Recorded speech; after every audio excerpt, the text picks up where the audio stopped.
Hey folks, welcome back to the Workplace Innovator podcast. It's me, your host, Mike P., and I continue here on my quest to bring you new, interesting guests in the world of facility management, corporate real estate, and the workplace.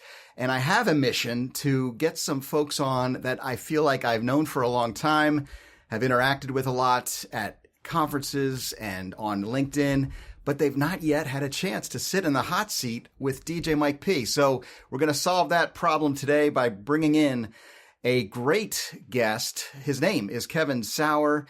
He is a global workplace strategist with so many credentials, I can't even begin to describe them. So I'll let him do it as I welcome him from Seattle, Washington. Everybody say hello to Kevin Sauer. Kevin, welcome to the Workplace Innovator podcast.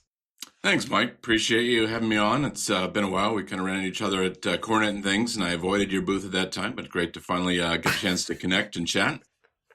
I couldn't track you down on the show expo hall floor, right? Come on. I'm not that kind of guy. But I do love interacting in real life, IRL, as the kids say, and we have seen each other at Cornet. Are you an IFMA guy as well, or just Cornet? Yeah. IFMA, okay. Well, you're based in Seattle. I guess it's still a long journey down to Anaheim this fall for World Workplace. Will you be making it there by chance? We'll not make it to Anaheim this go around, Okay. but we'll head out to Chicago in the fall. But I head up and down mostly the Silicon Valley, so I try to spend a lot of time in the Bay Area, in part for vitamin D, but also for connections and just kind of being with the vibe of what's happening with AI, technology, and all that. So it's kind of a regular run. I'll be heading down there again tomorrow. Oh, cool. Okay, so you have a vitamin D shortage living in Seattle. Is that what you're saying? 100%. I have the same problem. Only because I'm always wearing sunscreen. We were joking about it before click and record that I do have a plan to head to the beach this summer, everybody. But you look at me and I'm like, not going to be baking in the sun. It's going to be under an umbrella, fully covered in water babies, 70 plus. But anyway, water Kevin, wings on and water wings. Absolutely. Absolutely. With my boombox playing some great 80s tunes. So we'll talk about that in a second. Music is certainly a part of the conversation here, but I want to give everybody a chance to get to know you a little bit as far as your career journey. You have this amazing LinkedIn profile. I encourage everybody to check the links below and introduce yourself to Kevin and tell him you heard him here on the Workplace Innovator podcast. But what would you want people to know about the work you do? Yeah, well, so I'm Kevin Sauer. Ultimately, I'm a failed engineer. I thought I was going into engineering. Very quickly realized that was not my course in life. So fortunately, early in college days, managed to switch over and fortunately had a mentor that kind of set me up for what I needed to do and not do to get through this successfully. And also had a family that really supported kind of 360 learning. So as I dove into architecture, I realized, I need to understand what I'm actually getting myself in for. So I ended up working in construction, worked for city planning, worked for architectural firms. So I kind of understand all the players within that as I went through my education to kind of understand, one, do I want to actually do this or not? And Right. two, how do I interact and how do I understand what's going on here? And that set me up for a pretty good trajectory. Got in, started working in architecture, got laid off pretty quickly because we had one big project. And right as I was graduating, they said, you know what, the project's wrapping up. It was great working with you. We don't have any new work. Sorry. Time to adapt. So I wasn't deterred. I actually jumped on a plane 2 weeks later, flew off, ended up working in Belfast for the university there. Oh, wow. And then that started kind of a bounce around, kind of back and forth to Europe for work and play, and decided I actually needed to go back to graduate school to make sure that I kind of had the credentials to get licensed as an architect. And along the way, also realized that stereotypically or typically architects are terrible business people. Oh, so I also got a Master of Architecture and an MBA, so I kind of balanced the business side of that. Okay. And then was trying to figure out my next step. Met a girl, followed a girl to Seattle. I'm still here. And started out in There's architecture. a song in there. Follow the girl. Sorry? There should be a song in there. Follow the girl to I think Seattle. there is. I was going to say we should kick it off with Talking Heads Once in a Lifetime. How did I get here? Oh, I love That would it. be like the theme song for it. Same as it yeah. ever was. Same as it Exactly. ever was. How did I So get it's here? great. I showed up here, found that Seattle was a bit of a provincial market. If you didn't go to school or grow up here, it's a little bit difficult to get in, but managed to finally get in with an interiors firm, was there for a number of years, started doing projects for Microsoft. I said, wow, I wonder what it's like to be on the client side. So I was able to flip over onto the client side and actually become the design vendor manager. So now I'm managing all my competitors from the last week, and great perspective to understand that there was a miscommunication between kind of the architectural teams and the client. So I was able to kind of work through and solve that. And a couple of years in, they said they were going to bring on a workplace strategist and start a workplace program. I said, I have no idea what that means, but it sounds really cool. People, place, technology, fantastic. How do I get into this? So I pitched it that, hey, I'm hungry, I'm interested, I'll figure it out. And was fortunate enough that they took me on as a workplace strategist. At the time, there were two of us. We split the company 50-50. So my counterpart took corporate headquarters, and I took everything outside of the U.S. because I love international travel and kind of learning more about what happens. And that set me on a trajectory to travel around the world and spend a lot of time doing interviews, focus groups, surveys, observations, to really understand how the company worked. And then how do you translate that into place and technology? And wow. All right. It was a fantastic run, a lot of key learnings around the difference between cultural, corporate culture, country culture, work process, things like that. And then how does the physical space actually support or hinder that?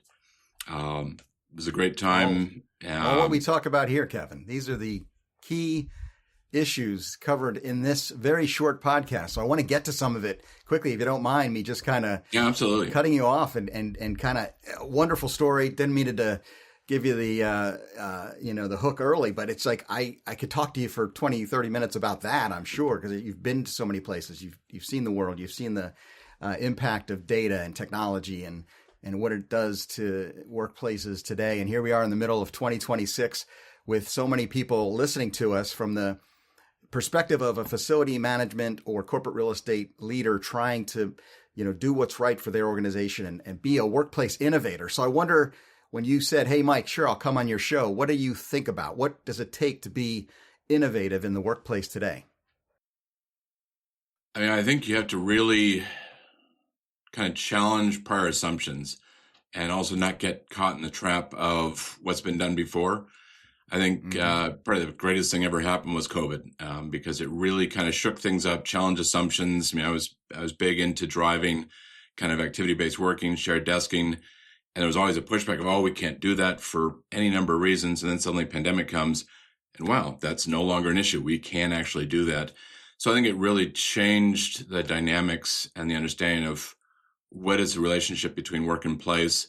And now I'm even more excited about AI because it starts to bring together a lot of the elements that as a human or as an individual, it's hard to kind of think about all the different elements that come together to support people in the work, the type of work they're doing, and what that could look like in the future.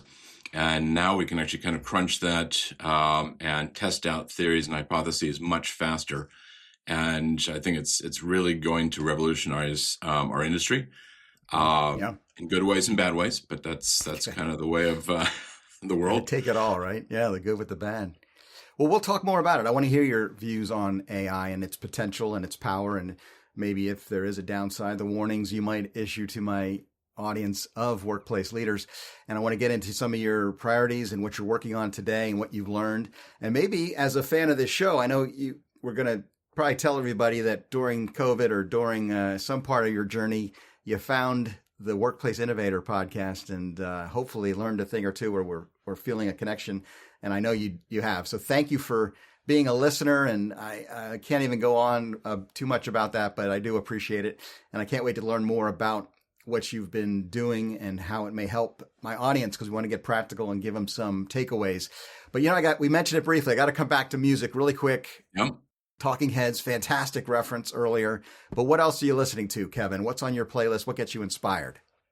Well, Mike, like you, I grew up in the 80s, so I'm really tied into electronic music. Vince Clarke was kind of really my idol. He's kicked off Depeche Mode back in the Speak and Spell days, went on to form Yaz with Alison Moyet, who I just saw in concert last week, and then went on to Erasure. And so it just... kind of that new music era with electronics and synthesizers and all that was just, that's kind of what gets me going. And still listen to that. I kind of bring in some other new music as well, but I'm pretty well connected to the 80s. That was my formative years, if you will. Same here. Alison Moyet. Wow. And Depeche Mode and Erasure. That keyboard. Come on, here we go, Kevin. How did Alison sound? Don't go. Come on, everybody. She's movements are a little bit slower. I think the millennials said that those love the 80s dance moves. But yeah, great voice. She's still doing it. Did a lot of the favorites. I don't think she expected the reception that she got, because I mean, a lot of people were there just for her. This was a 3-band event. We had Soft Cell, Alison Moyet, and Human League. Oh my goodness. A lot of people there came to see Alison, and then actually left show. After she was done, because that was it. That was capped off the evening for them. She is our generation's Adele meets I don't know, any Whitney Houston. I don't know. They're all blending together in my mind, but what a voice, what a powerful voice. I could talk the rest of the time and talk about new wave electronic music, but we have to get back to the topic of workplace and technology and strategy. So tell me a little bit more, Kevin, about how we can approach some of this stuff. Actually, I want to ask about an inspirational quote, because I love the inspiration that comes from my audience when you share maybe a book or a quote that has inspired you and may help them. Yeah, I mean, that's an old one, but the one I keep going back to is from Henry Ford. If I asked people what they wanted, they would have said faster horses. Mm-hmm. I've always throughout my career looked for, is there a faster, better way to do this? And what is the underlying need? It's not, and that's kind of core to workplace strategy. You need to listen to your customer, your client, whoever it is, and find out what are they actually trying to achieve? What's the why behind what they're doing? And is there a better way to get there? And it often requires some change and a little bit of tug and pull to get them across that line. But it is a journey to a place where you'll find that things are better and it frees you up to do kind of better work and actually move your career forward. So that's why I've got into the practice of really trying to focus on people and how do you actually give them a great experience and enable them to do more. Excellent. Absolutely. Yeah, I love that. And it's something that you obviously have a chance, as I'm scrolling your LinkedIn profile here, Kevin, some of the current assignments you have or contracts, you describe them as you want. But I mean, from the head of U.S. operations and client delivery for Nhance, which you said is a AI delivery tool of some kind? It's really kind of a unified platform that makes building smarter. You can think about it as a building operating system that connects systems, spaces, people, using AI data and design to really inform everything from daily operations to portfolio-wide decisions. So it's kind of that software layer that brings everything together. Very cool. And I saw you did a video online for Facility Quest, and it looks like you're currently at FlexPaths as well. Why do I know FlexPaths? That name sounds familiar. Change management. So they're huge in the change management field and getting more into the future work. The thing that goes across that is really it's kind of fractional. Something when I first got into workplace strategy and joined a end user consortium, we talked about at what point do we have free agents? Because we all get into these jobs, we have our expertise and our passions, and a project comes along, it's a great fit, you do really well. The project ends, and there's always that gap between the next piece. So now you're doing kind of meaningless work. The company's overpaying you, so there's higher overhead, and it's not great for either party. But going into fractional, now I can kind of pick and choose and say, here's the things that I'm really good at and passionate about, and I get paid for the work I do.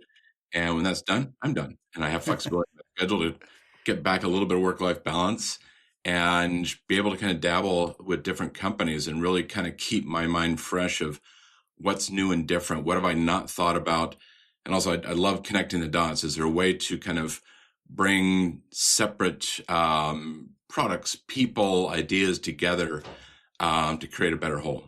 I love it. Yeah, no, it sounds ideal in so many ways. So in the time we have remaining, I'd love to hear some of the things you have been working on, what you've been learning, maybe things that you haven't heard me address here on this show or my guests talk about enough. What do you think we should be focused on here in the middle of 2026, Kevin? I mean, obviously the big buzz is AI, and it's getting people comfortable and fluent enough that you get past kind of experimentation stage. So I love experimenting. I've got 4 different platforms running. I pay the $20 a month for all of them. and I can burn a lot of productive time experimenting. So the next step is getting agents so that they start to take work off my plate. So rather than me going out and hunting for workplace articles, I've got my research agent that goes out, collects everything from the week before, gives me summaries, gives me links so I can kind of dive into content I want. I'm working through trying to get that into my email, and then going on to the next spot. I need my digital assistant to kind of take care of kind of all that administrative work so I can focus on things I really want to do. And so you think about that from the workplace perspective. There's great examples like OpenAI came to a CoreNet event and shared how they're using chat to come in and look at facilities ticketing. And the system can actually look at a ticket coming in. Employee says, I spilled a coffee, so wet cleanup in the conference room. The agent can look at it and go, oh, that's a high priority, and there's 2 facilities people within proximity. We're going to send them right now and reprioritize the work to get that cleaned up. And suddenly things are happening faster, requires no human intervention. So they're saving 50 hours a week initially when they put this together. So you're finding time savings, but also getting to those priorities faster without having that human intervention, which allows then the team to focus on more strategic things that they need to do long term. And I think that's really important.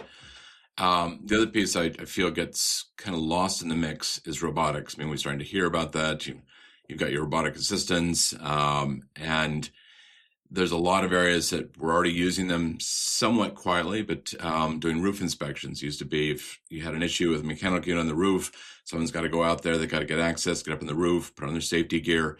Now you can just sit in your truck and fly up a drone, check it out, check the sensors through the BMS system, and diagnose at a distance and say, oh, okay, I need to actually go up and do something, or no, I need to order a part, and get away, reduce the risk, speed up the process, and think about what other ideas there are. Probably the best example I have is I went to a concrete plant, 100-year-old concrete plant. Always drove by it in Seattle, thought it was very cool. They opened a tour, and their big thing is they had one of the Boston Dynamics robo dogs as their security.